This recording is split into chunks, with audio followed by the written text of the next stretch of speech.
Magandang umaga, Pilipinas. Live mula rito sa Pag-asa DOST. Si Harry Bayona para sa Panahon TV Express. Kasalukuyang nakaapekto sa ating bansa ang Intertropical Convergence Zone o ITCZ at partikular itong umiiral dyan po yan sa Mindanao. Kaugnay niyan para sa aasang lagay ng panahon, dyan nga po sa Ilocos, ganun din sa Mimaropa, sa Visayas at sa Mindanao. Asahan po natin ng cloudy skies na may light to moderate rain showers and thunderstorms habang dito po sa atin sa Metro Manila at sa titirang bahagi naman ng ating bansa. Asahan po natin ng partly cloudy skies na may isolated rain showers or thunderstorms. At good news po, no? Ayon kay Pag-asa Weather Forecaster June Galang, bumaba ang binabantayan nating low pressure area at tuluyan na nga lumabas ng ating PAR.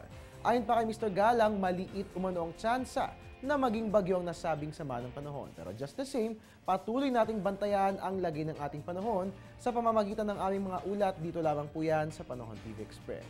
At yan nga pong lagay ng ating panahon para sa araw ng linggo. Magbabalik ang ating ulat panahon makalipas sa sampalala. Teng, ang package. Ma'am, sabi ng Air 21 on the road na. Ano, Teng? Ang package. Ma'am, sabi ng Air 21 na receive na. Okay, very good.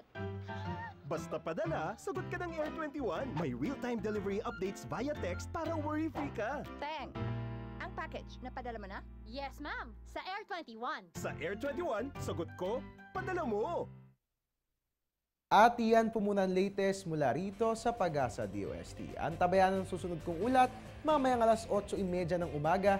Dito lamang po yan sa Panahon TV Express. Sa walang pinipiling panahon, ang pagbibigay impormasyon. Umula na umaraw man, I'm the man, your weatherman Harry Bayona para sa Panahon TV Express.